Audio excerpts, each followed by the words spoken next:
boys and lost girls, welcome to the Second Star Channel, the only channel on YouTube that combines the wonders of Disney with the artistic styles of jazz music. This week's video is another in the series I'm calling Amusing History, a monthly series that covers one of Disney rides along with its rich history, all while providing some fun facts.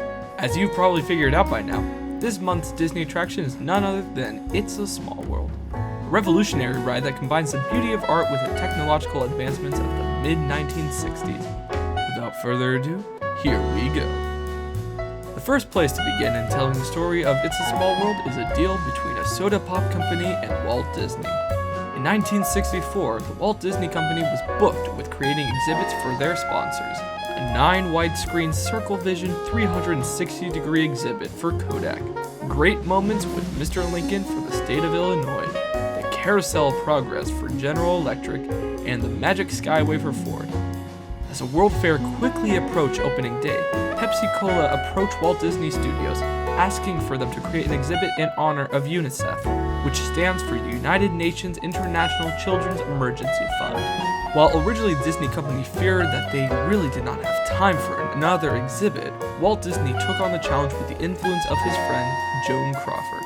Yes, the famous movie star became the board member of Pepsi-Cola after her husband passed away, and believed that Walt Disney was the only one who would create an exhibit worthy of being sponsored by the soda pop company. The Walt Disney Imagineers were only given 11 months to create the pavilion before the World Fair began. Children of the World was the working title for the exhibit. It was constructed in the Walt Disney Studios headquarters in Burbank. Mary Blair was responsible for the attraction's whimsical design and color styling. Blair has been an art director on several Disney animated features, including Cinderella, Alice in Wonderland, and, you guessed it, Peter Pan. Like many Disneyland attractions, scenes and characters were designed by Mark Davis, while his wife, Alice Davis, designed the costumes for the dolls. There was never a set budget for the outfits, because Walt Disney pushed for authenticity. He wanted Alice Davis to import fabric from what would have been the doll's representative home country. Raleigh Crump designed the toys and other supplemental figures on display. The animated dolls were designed and sculpted by Blaine Gibson. Walt was personally involved with Gibson's development of the doll's facial design. It was Walt's idea to have each animated doll face completely identical in shape. This continued the message of unity that the Walt Disney Company was trying to convey with this exhibit. After 2 hit seasons at the New York World's Fair in 1964 and 65, It's a Small World moved to Disneyland in California, where it was expanded and then reopened as a major attraction in 1966. Shipping stickers with 1965 dates can still be found on the back of some of the set pieces. Originally, the attraction featured the dolls singing the national anthems of the various countries. The result was, to put it bluntly, a mess. Walt Disney brought Roger and Richard Sherman with him through a walkthrough of the exhibit. He proposed that they create one song simple enough to be translated universally. The Sherman brothers composed a simple song that could be translated into many languages and sung consistently throughout the attraction. The song's message is heavily set on brotherhood and unity due to the fallout after the Cuban Missile Crisis in 1962.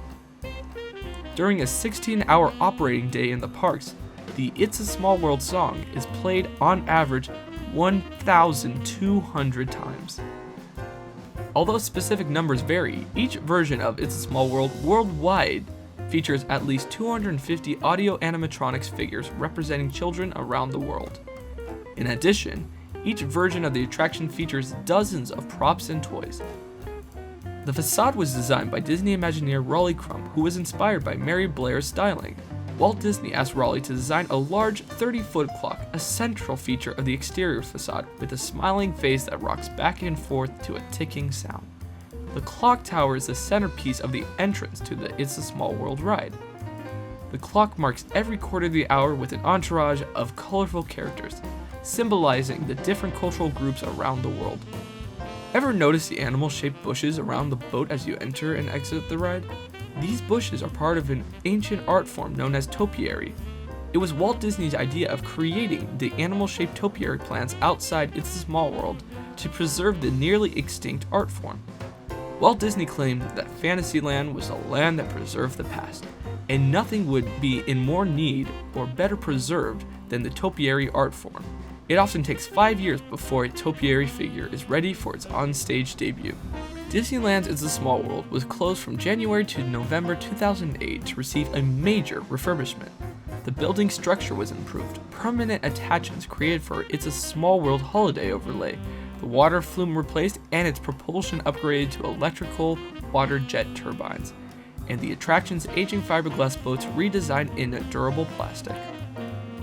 Disneyland in California and Hong Kong Disneyland include It's a Small World dolls dressed as classic Disney characters, including Ariel and Flounder in the Pacific Island scene, Mulan and Mushu in Asia, Aladdin and Jasmine in the Middle East, and Donald Duck, Panchito, and Jose Carioca from the film The Three Caballeros in Latin America. One extra detail that may be unknown about the attraction is that every room has a sun and moon, further representing the unity of our small world. A new It's a Small World tradition began on November 27, 1997, with the debut of It's a Small World Holiday at Disneyland in California. Each holiday season, the attraction undergoes a festive holiday redressing with new decorations, soundtracks, costumes, props, and effects. The show depicts children of the world celebrating the joys of the season, and the It's a Small World tune becomes part of a medley featuring jingle bells and Deck the Halls. This seasonal event is the highlight of many Disney Park guests attending during the holidays. In fact, it was estimated that 1 in 4 families surveyed in 2012 plan on partaking in the Small World attraction during the holiday season. And there you have it, lost folks. Hopefully you enjoyed this in-depth history on the wonders of It's a Small World. Did the catchy song get stuck in your head? It certainly got stuck in mine after this video. What other Disneyland park attractions and their history should I cover? Let me know in the comments section below. If you like this video, please give it a thumbs up. To stay in the loop and be informed of all history and fun facts Disney related, make sure to hit that subscribe button. Till next time, keep on flying second star to the right and straight on till morning.